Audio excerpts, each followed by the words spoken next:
Hello there. It's been a while since I've actually done a video with my little tablety do. Let's see. Well, I'm sitting here at the piano thinking about composition and overthinking composition. I want to do music that sounds good, but I'm constantly just thinking of how I want to make a smart use of notes on a page so that when somebody plays it, it gets the harmonies I want. And then this is the thing I run into is because I look at the page and I say, it just looks gross. And then when I actually go and look at it, and then it's just not the sound I want. So I decided that I am going to just do it from the beginning, just go line by line and see what it is that I need to do to help. Alright, so at the very beginning, I'm writing something, and see, this is like the third draft. Whoops, if I could just pick it up. This is the third draft because I'm still trying to figure out what I actually want. Everything's in reverse, is what I don't like. Look at that. It's like you can't see what's actually going on because it's mirrored. But anywhoozle, I'm looking at this and I have a nice and cute melody. So, hold on. So, rather than talking your ears off and just not showing you what's going on, I should show you a little bit of what's going on. And you're going to have to excuse my bad piano playing because I'm still not good at it. But, so. So that's kind of what I want at the beginning. And so it's just an outline of a triad. But I get to thinking, do I want harmonies in between that, or do I just want to stay in the tonic? And the tonic for this key is in F major. So do I want to just stay in this tonality? Do I just want to stay in that? Or,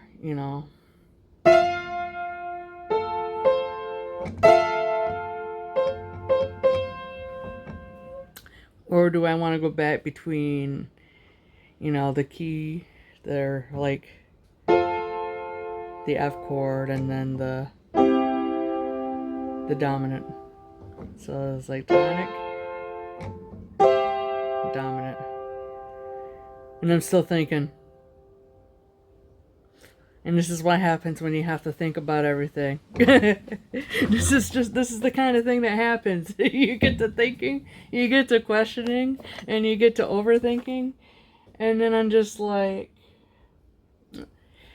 and then it arouses things from the deep, and then I have to look at it, and then I have to talk to the Lord and say, hey, why is this happening? To which he tells me why it's happening. This is just a very casual video.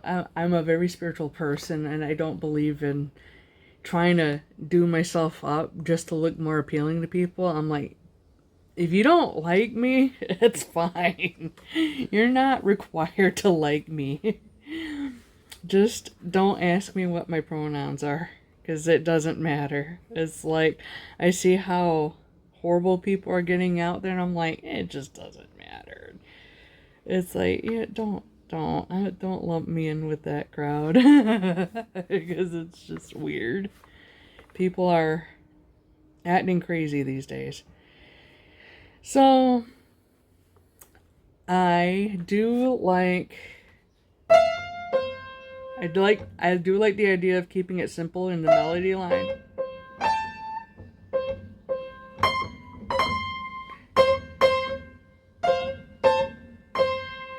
And it's very basic. It's like the thing I need to keep remembering is Joseph Haydn kept trying to teach me that elegant music can also be simple, easy to hear, easy to follow, but not without its surprises. And I just think to myself that I'm like, you know what? He's got a point there. If you want the elegance of Mozart, you gotta understand that you can have ear candy and then mix in some of the drama to make it more exciting. It's like you can have both. You don't need to be all one or the other. And so far I'm just gonna go back looking at. I don't like this kind of staff paper that I have. It's something that I tried to do from the printer, and I mean I like that I could see it clearly, but it's just kind of chonky. I don't like so much that it's chunky, but at least it's just copy paper. So it's just copy paper, and I get to thinking maybe I want the high point to be the dominant.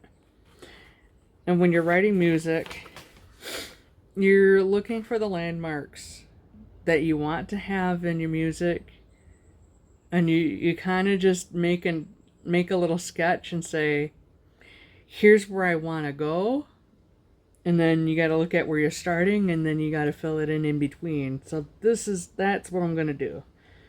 I'm just going to put a little Roman numeral 5 telling me, okay, this is what I would like. Now, I got 2 treble clef staves to use, and I would like to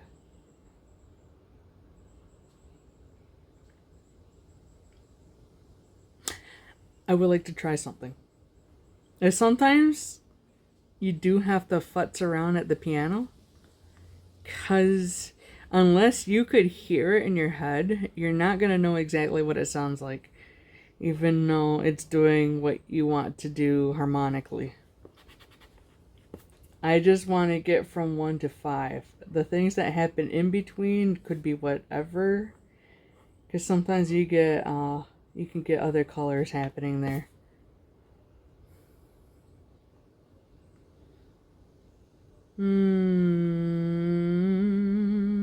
Let's see.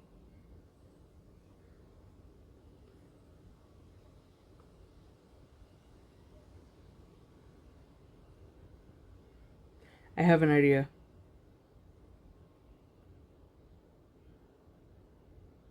But I wanna think if it's gonna make sense thematic, like with what I'm doing overall. So I'm looking at part A and part B.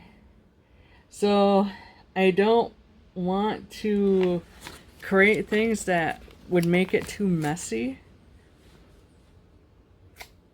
So instead of deciding what I'm going to do here, I am going to start working my way ahead and put in another landmark that I want to get to.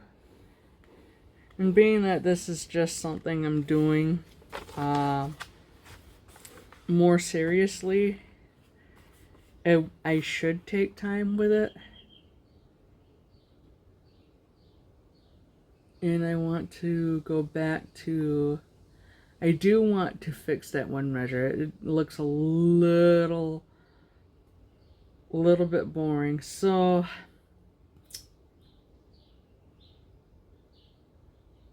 I don't want it to be too conclusive because it's in the middle of the phrase. I still want it to kind of just move on. So let's see. We'll do a 1-4, and then we'll go to 5. I think that's a great idea. So I'm gonna write these Roman numerals down again, because I am thinking about the harmony. I'm going to look at the counterpoint as I go. So when you do this kind of process, you have to keep track of multiple moving parts. And it's easier to do it when you understand how music works through learning the fundamentals. And harmony is something that I'm still trying to grasp.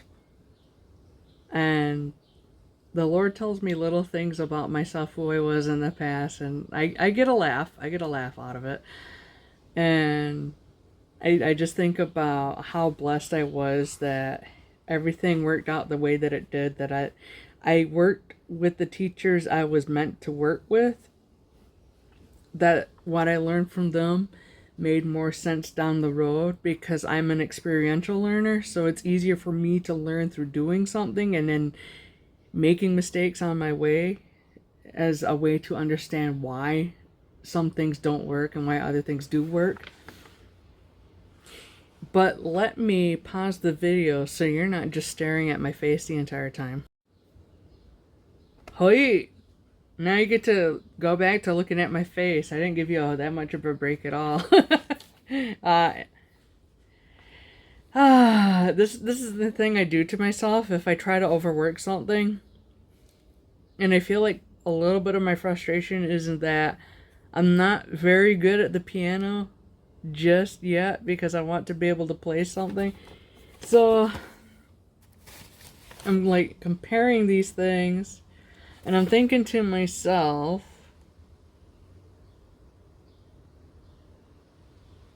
what do I want?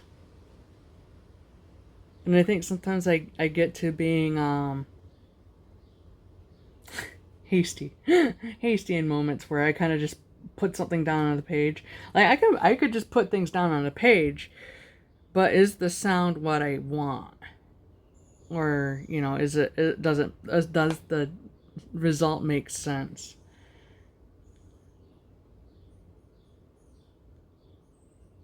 And that's where I get frustrated. Might have to shelve this, might have to just look at something else. Because that's kind of just what I do to myself. I'm like, I get to overthinking, and there's a point to it. There's a point to overthinking sometimes. And I know that today has been all about addressing, you know, fatherly relationships. Like Father's Day is on Sunday, and the Lord has been with me and wanting me to reflect upon,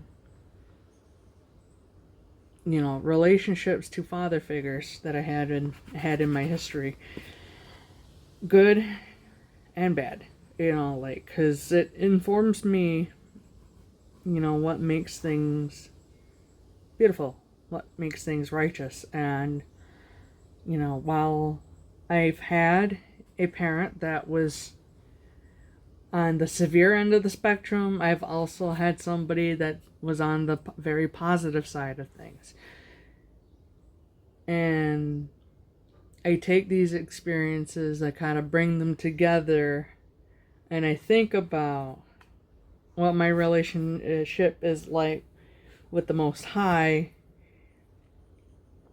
And, you know, it gets me thinking about how I treat myself. There's ants trying to get after my water. Not allowed. Basically, it's to get me to address the feelings that I've thought I could just set aside and just kind of like think that they'll resolve themselves. And this is something that I did years ago because it was just like having to accept that, you know, the kind of dad I have in this life doesn't really understand anything about love and about what it entails. And he treats it like it's money, like, oh, I only have so much I can give to you and your sister. And it's like, well, thanks, Dad. So basically she's getting more. And so then I grew up feeling that way. But then I got a chance to remember somebody in a whole other lifetime where I got to thinking everything worked out just right. And I get to thinking to myself that the Heavenly Father really knows what he's doing. It's like It's amazing how somebody could just coordinate everything and have a whole several teams of like legions upon legions of divine beings that coordinate everything. And I'm just thinking to myself, it really means a lot when like the largest being in the universe loves you. It puts everything into a different kind of perspective. Because I remember feelings before I remember the memories associated with them. So it's a little bit like having to dive deep into the sands of time to figure out what is what. But when I remembered Joseph Haydn, and then realizing just how much that man was a father to me, it made me realize that I absolutely needed someone like him in my life. Because other than that, I was not faring very well on my own. I had issues with having a healthy level of independence. Not, and it wasn't like I wasn't used to being on my own, but it was like I struggled with managing, the entirety of my life.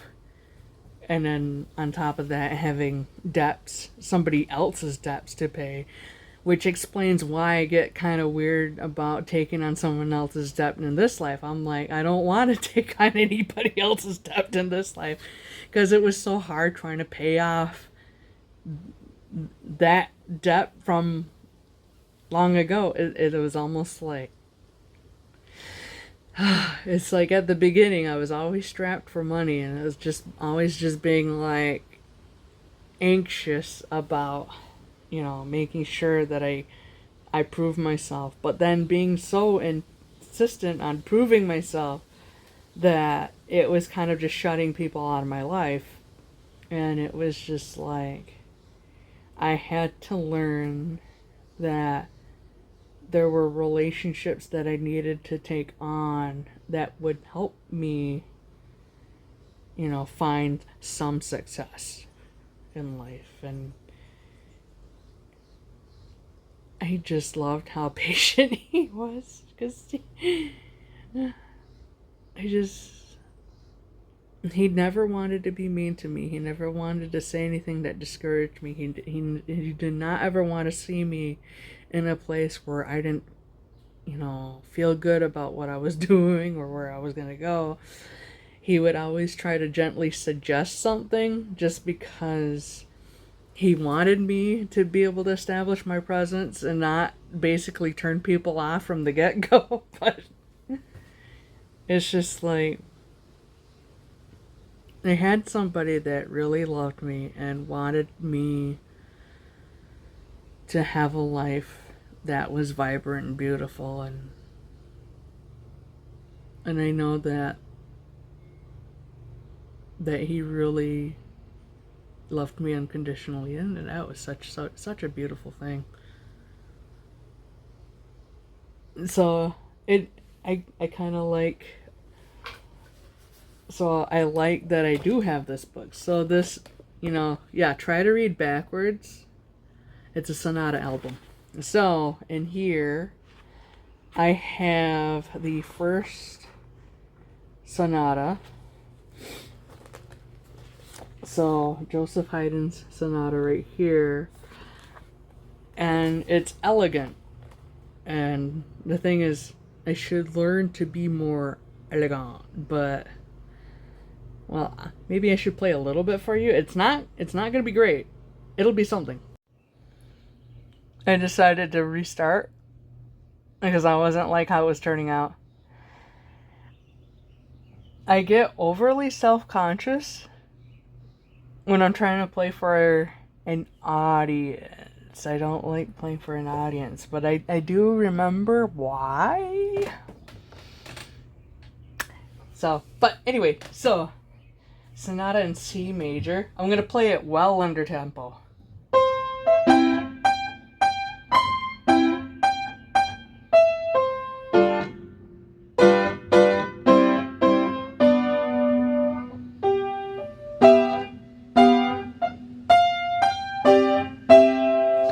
And see, I keep doing it again. It's been a while since I ever played in front of a camera. But let's just do it one-handed. So if we do it one-handed,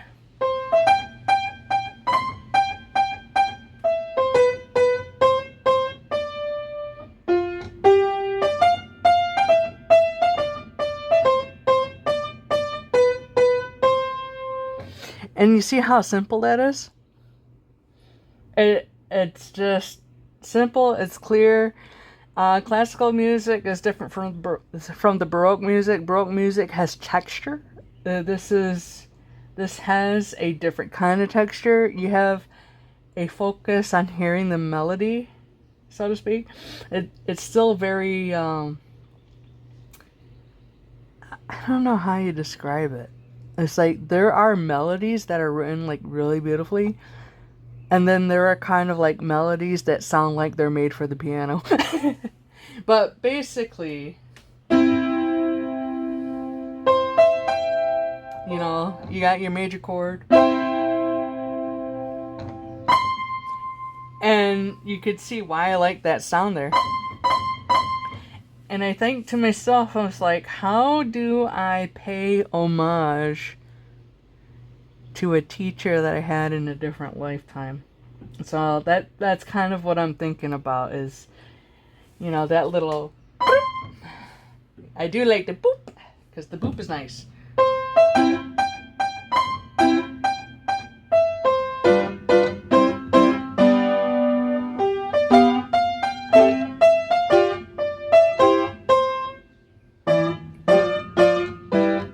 Ah.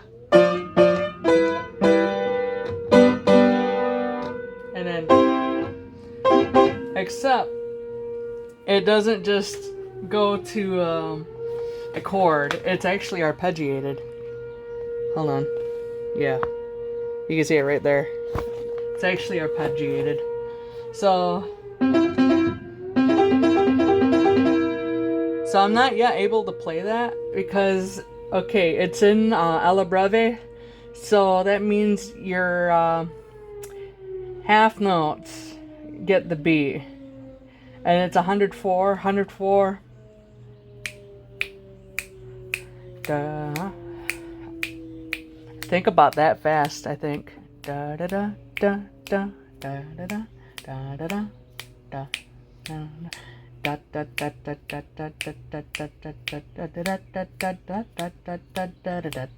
da da. It gets me a little bit. It kind of gets me a little while to like get with the program. But anyway, that's Haydn. So I like practicing some Papa Haydn because I think to myself, hey, at a certain point I'll practice some Mozart, but I'm not at that level yet. And so then I got this book. So I always look back at this book and I always think, well, there's always a better way to play.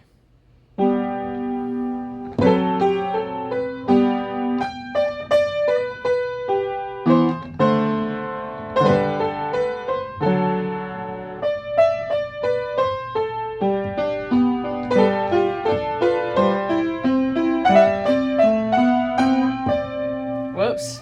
But then I goofed that up too, right? And so I don't know. Sometimes I get really frustrated because my musical upbringing in this life was very different in a way than in the past. Like in the past,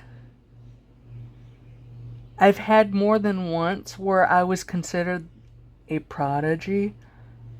And in this life, I'm just not a prodigy. I am the opposite of prodigy. But when it comes to spiritual things, I'm pretty prodigious in that. So I find that interesting. I think the point of it is to kind of balance out my learning. It's like, all right, I've had all these experiences learning what it means to be gifted. I have to learn what it means to be, you know, more humble than that. But I do think that it's teaching me about what I need to know as a musician. Because I think it's important to know how to reach people by understanding that not everybody's gifted. I did it again. Whoops. And anytime I make mistakes, I think to myself, okay, there must be a reason why. Because there are moments in my life where my higher self kind of grabs the steering wheel, so to speak. And then I flub it up and then I go, it must means that I need to draw my attention to something. So you're just thinking on it.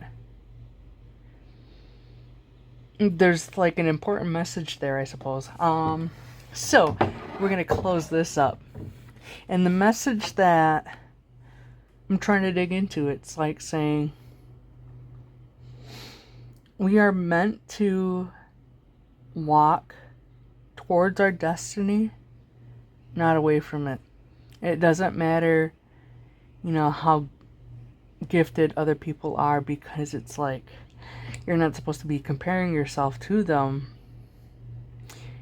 The purpose of doing these beautiful activities like learning music is so that it brings you closer to oneness with creation.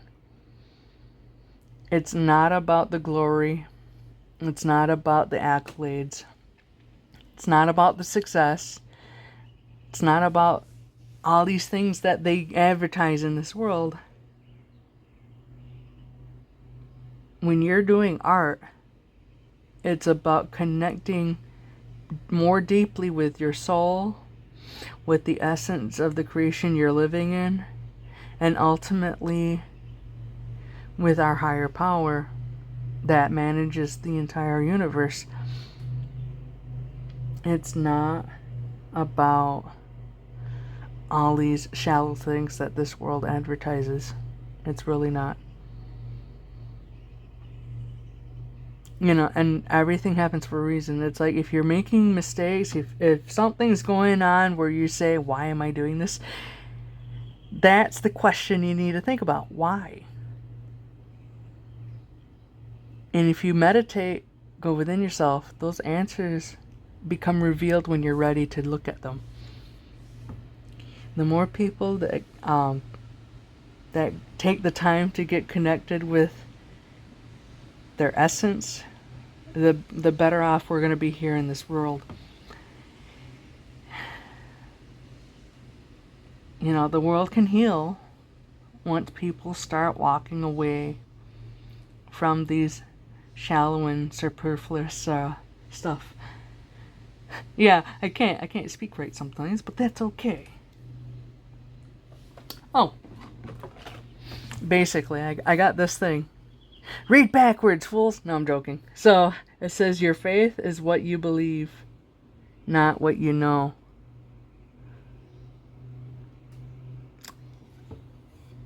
It's like, don't be distracted by all this glorification of other people, and don't be distracted by it. Hollywood celebrities, they're part of the agenda.